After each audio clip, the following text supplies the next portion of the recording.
Hello, my young viewers and scholars. Welcome back again in my channel Nayab Thoughts in English and myself Renu. और आज मैं आपको पढ़ाने जा रही हूँ क्लास 8 हनी ड्यू की last poem on the grasshopper and cricket. ये जो पोम है it is composed by John Keats और इस पोम के अंदर ये the ant and the cricket की तरह कोई स्टोरी नहीं है। इसमें ग्रास होपर और क्रिकेट कोई कैरेक्टर्स नहीं है and it is a sonnet. Sonnet क्या होता है? सोनेट एक 14 लाइन्स पोम होती है और इसमें एक मैसेज होता है और मैसेज बड़ा ही स्ट्रॉन्ग होता है और इसके अंदर राइमिंग स्कीम भी होती है। ये जो पोम है the ant and the cricket, इसमें मैंने बताया कोई that it is not a story, it does not have any moral but rather it has a message. और यहाँ पर सिम्बॉलिक पोम है ये और इस पोम के अंदर जो ग्रास होपर है वो हॉट समर का सिंबल है और जो क्रिकेट है वो चिल कोल्ड का सिंबल है। ओके, नाउ इस पोम के अंदर पोइट्री जो है अर्थ की वो लगातार, चाहे एडवर्स सिचुएशन हो, सिचुएशन कैसी भी हो, इसमें अर्थ की पोइट्री लगातार चलती रहती है। अर्थ की पोइट्री कभी भी सीज नहीं होती। अर्थ की पोइट्री का मीनिंग क्या? Meaning of earth poetry, earth poetry का मतलब है the rhythm, the sound which is created by the insect and the animals of the earth। ऐसा नहीं है कि बहुत ज़्यादा ठंड होगी तो बिल्कुल हमारी अर्थ जो है वो साइलेंट हो जाएगी, बिल्कुल सॉलिट्यूड हो जाएगी, आइसोलेट हो जाएगी, ऐसा नहीं है। जो अर्थ की पोइट्री है it is continuous, it is perennial और ये लगातार चलती है। और ये रिस्पॉन्सिबिलिटी कौन लेते हैं? ये रिस्पॉन्सिबिलिटी लेते हैं इंसेक्ट और अर्थ के एनिमल। जितने भी फ्लोरा फौना हैं, चाहे वो वेजिटेशन है, चाहे वो एनिमल्स हैं, चाहे वो इंसेक्ट हैं, they all perform their massive duty, अपनी बड़ी बड़ी ड्यूटीज़ को परफॉर्म करते हैं। और चाहे क्रिकेट और ग्रास होपर ये दोनों ही बहुत स्मॉल इंसेक्ट हैं but they perform the biggest duties, they perform their responsibility. और यहाँ पर आपको अच्छी तरह पता है कि जो बिग वंडर्स होती हैं they always come in small packets. Okay, now the poem on the grasshopper and cricket it is composed by John Keats. और आज मैं आपको line to line, word to word मैं आपको इसे एक्सप्लेन करने जा रही हूँ। यस, एज यू नो कि मैंने इसके वर्ड मीनिंग शॉर्ट्स में डाल दिए हैं और वहाँ से आप ले सकते हैं वर्ड मीनिंग को। और ये जो समरी का अदर मटेरियल है, रीडिंग मटेरियल है, इसके कॉम्प्रिहेंशन, इसकी समरी और इसके एक्स्ट्रा शॉर्ट क्वेश्चन आंसर, वो सब कुछ मैंने टेलीग्राम पर पोस्ट कर दिया है। आप कमेंट सेक्शन में जाकर उसके लिंक को क्लिक करके वहाँ से इसके मैटर को ले सकते हैं। Okay, now again, thank you for watching my channel and for subscribing it. Now, without wasting even a single minute, I'm going to start the poem. Okay, now, unlike the ant and the cricket, yes, this is the beginning of the poem. बिल्कुल ant और cricket की तरह ये poem नहीं है। Which tells a story, ant और cricket की poem के अंदर हमें क्या था? स्टोरी बताई थी।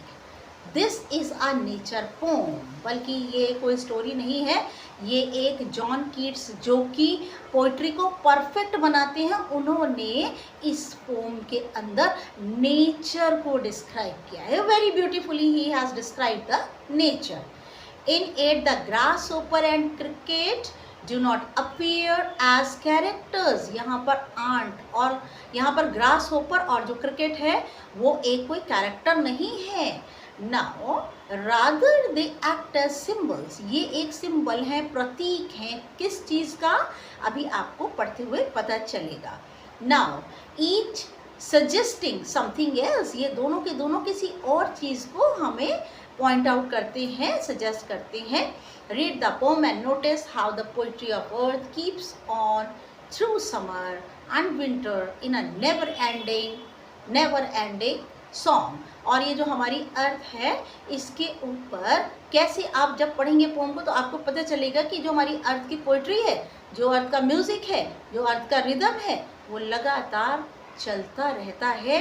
और ये एक ऐसा सॉन्ग है जो कि एडवर्ड्स विंटर में और उसके अलावा स्कॉर्चिंग एंड हॉट समर में भी ख़त्म नहीं होता. Now I am starting the pome. Stanza number 1.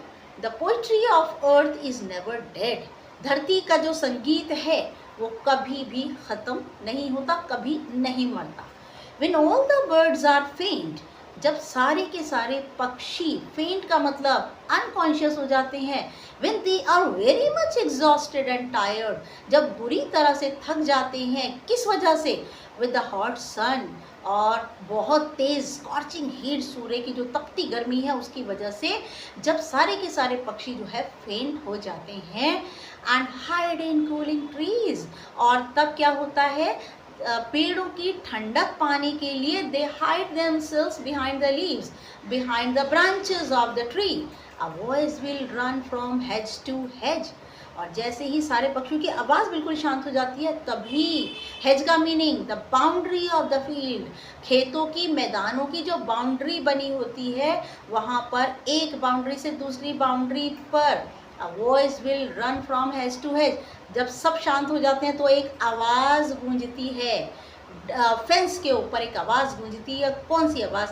About the new मॉर्न mead. What is the meaning of new मॉर्न मीट? फ्रेशली कट ग्रास, जो कि अभी अभी कटी हुई घास है. और तब वहाँ से एक आवाज़ हमारे कानों में आती है. Okay, that is the grasshopper. और ये कौन है? ग्रास होपर है.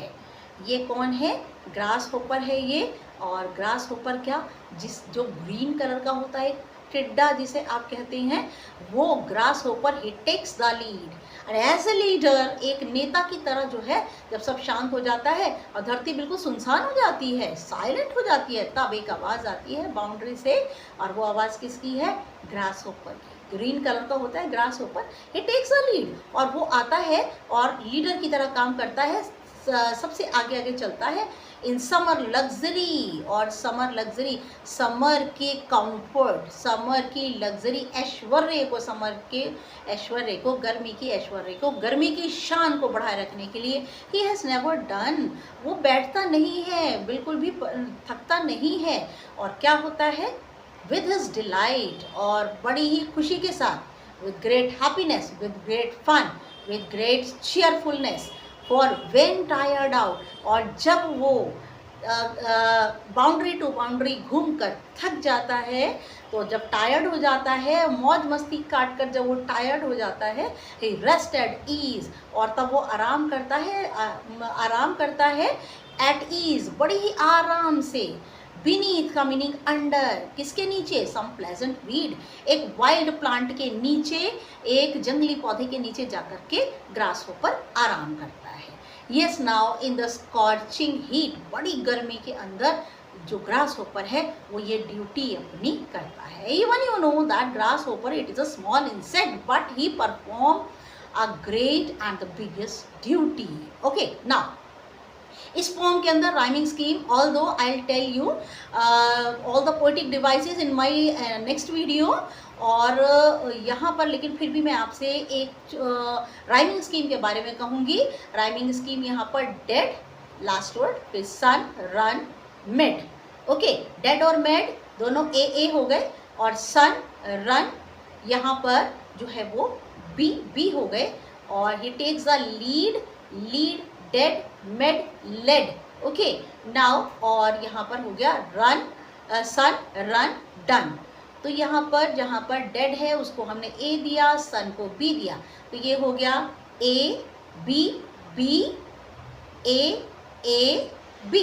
ओके, तो यहाँ पर ये राइमिंग स्कीम हो गया। In my previous video I बहुत अच्छे से मैंने राइमिंग स्कीम में समझाई थी the ant and the cricket में, तो उस वीडियो को देख करके आप वहाँ से राइमिंग स्कीम को किस तरह से जस्टिफाई करते हैं, you people can watch. Okay, now next the poetry of earth, come to the second stanza. The poetry of earth is ceasing never. अब गर्मियों के बाद सर्दी तो आएगी ना, और अब धरती का संगीत जो है वो अभी भी समाप्त नहीं होता। On a loan winter evening, बिल्कुल अकेली सर्दियों की शाम में, when the Frost has wrote a silence, जब फ्रॉस्ट क्या, धुंध जो है वो क्या लेके आती है, बहुत ही शांति लेकर आती है। फ्रॉम द स्टोन, तब पत्थरों के बीच से, देयर श्रिल्स, एक बहुत तीखी आवाज़ आती है। श्रिल का मतलब लाउड एंड क्लियर, बड़ी तीखी आवाज़ आती है। The cricket song. अब ये दूसरा इंसेक्ट है जो कि बहुत छोटा है, but again in the winter he takes his duty, अपनी ड्यूटी लेता है क्रिकेट, और क्रिकेट का गाना सुनने को मिलता है इन वार्मथ इंक्रीजिंग। उसका गाना सुनने से एक फ़ायदा क्या होता है कि गर्माहट बढ़ जाती है। Okay, and seems to one in drowsiness half lost. Half lost का मतलब हाफ स्लीप, आधे उनींदे लोग जो होते हैं, तो ऐसा लगता है। ड्राउजीनेस का मतलब डलनेस, बिल्कुल जब ठंड होती है तो हम अपनी क्विल्ट्स के अंदर, रज़ाइयों के अंदर सो जाते हैं, बड़ी जल्दी नींद आ जाती है गर्माहट मिलने से, और जब हमें क्रिकेट का सॉन्ग मिलेगा तो इट विल बी कंफर्टेबल, और क्या होगा, हमें जल्दी नींद आ जाएगी। लेकिन आधी नींद में सोए हुए लोग, द ग्रास होपर, अब यहाँ से ग्रास होपर यहाँ कहाँ आ गया, बात तो हम क्रिकेट की कर रहे हैं, लेकिन जो आधे सोए हुए लोग हैं उन्हें लगता है कि किसी घासदार, अमंग सम ग्रासी हिल्स, कहीं घास वाले पर्वतों से ग्रास होपर, टिड्डे की आवाज़ आ रही है। बट एक्चुअली ये टिड्डे की आवाज़ नहीं होती, ये आवाज़ होती है क्रिकेट की। ओके, तो यहाँ पर ये दोनों इंसेक्ट अपनी ड्यूटी को परफॉर्म करते हैं, और एडवर्स सिचुएशन में भी, एडवर्स सीज़न में भी ये गाना गाते हैं, लोगों को एंटरटेन करते हैं, और साथ साथ ही लोगों को वार्मथ देते हैं, उनको एक तरह की ईज़ देते हैं, कंफर्ट जोन बना देते हैं। ओके, नाउ यहाँ पर नेचर को जॉन कीट्स ने बड़ी ब्यूटीफुली पेंट किया है दो इंसेक्ट्स को लेकर। आसान बात नहीं है ये कि एक छोटे छोटे दो इंसेक्ट को लेकर के, और पोइट जो है वो पूरी पोम को लिख देता है, सोनेट को लिख देता है, और बड़ी ब्यूटीफुली बताता है कि कैसे ये दोनों इंसेक्ट अपनी ड्यूटीज़ को परफॉर्म करते हैं। Okay, now if you find any problem you can comment me, and please comment कीजिए, सब्सक्राइब कीजिए, मेरे वीडियो को लाइक कीजिए, और मेरे वीडियो को वॉच करने के लिए, देखने के लिए यू आर थैंकफुली, मैं बहुत आपको थैंक यू करती हूँ, हार्टली आपको वेलकम करती हूँ अपने कमेंट सेक्शन में।